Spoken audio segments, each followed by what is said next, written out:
April 19/4/24 அன்று நடந்த நாடாளுமன்ற தேர்தல் பல குளறுபடிகள் உள்ளன.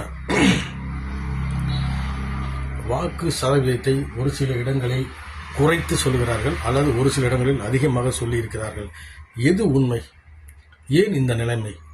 நல்ல அதிகாரிகளை வேலைக்கு வைக்க வேண்டும். இது சந்தேகத்தை கிளப்புகிறது. பொதுமக்கள் சந்தேகப்படுகிறார்கள்.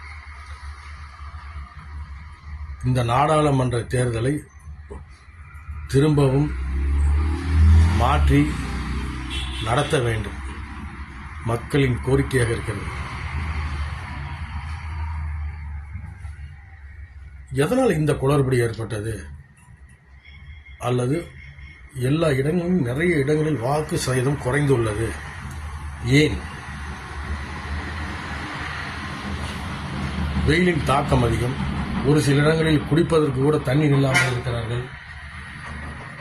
ஒரு சில இடங்களில் வெயில் அதிகமாக இருந்தும் வாக்காளர்கள் நிற்பதற்கு சின்ன சின்ன சாமியான பந்தல் தான் போட்டிருக்காங்க. பெரிய லெவலில் எதுவும் பண்ணித்தரல.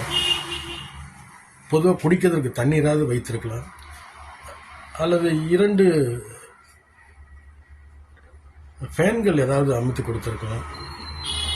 இதற்கெல்லாம் செய்வதற்கு எங்கே பணம் இருக்கிறது என்று கேட்டால், இப்போ 19ஆம் தேதி ஓட்டு போட்டோம், ஜூன் 4ஆம் தேதி தான் என்ன போகிறீங்க.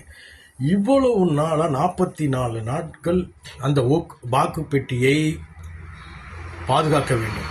அதற்கு உண்டான செலவு எவ்வளவு செலவு செய்கிறீர்கள்?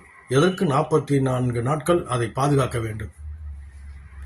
நம்ம இந்திய நாடு பொருளாதாரத்தில் உயர்ந்திருக்கிறதா? எதுக்காக இவ்வளவு பணத்தை விரயம் செய்கிறீர்கள்? 44 நாட்கள் அந்த ஓட்டு பெட்டிகளை பாதுகாக்க வேண்டும். எவ்வளவு செலவாகும்? 44 நாளுக்கு மொத்த செலவு எவ்வளவு? சிந்திக்க வேண்டாமா?